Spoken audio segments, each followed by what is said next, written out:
November 2015, the now presidential nominee, Donald Trump, invoked former President Dwight Eisenhower, calling him a good president, great president.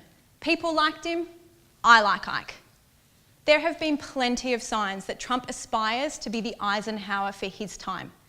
His campaign's rallying cry is to make America great again, and revolves around his declared ability to restore the nation's confidence shaken by international tensions and domestic anxiety. Trump has pledged the restoration of a prosperous United States, engaging principal American myths and evoking the nostalgic image of the Eisenhower era to support a divisive presidential campaign mired in racism and fear.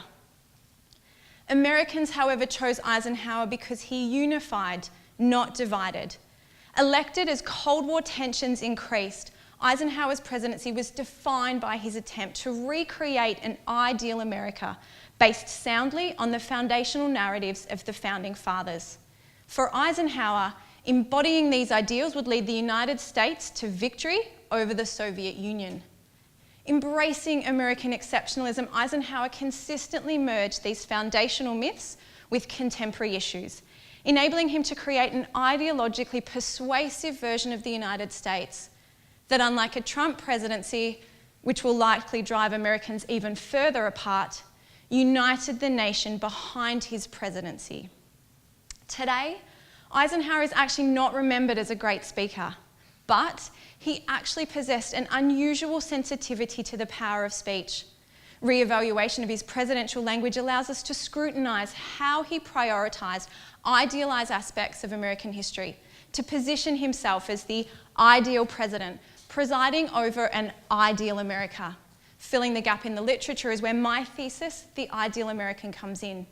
In my exploration of Eisenhower's image of the ideal, my research indicates that Eisenhower strategically infused his rhetoric with key symbols of the United States.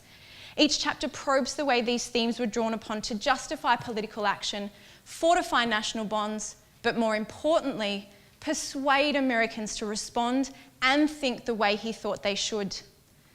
American presidents are uniquely placed to have a profound impact on a radically diverse group who seek unification behind the notion of Americanism. But nationalism is a double-edged sword.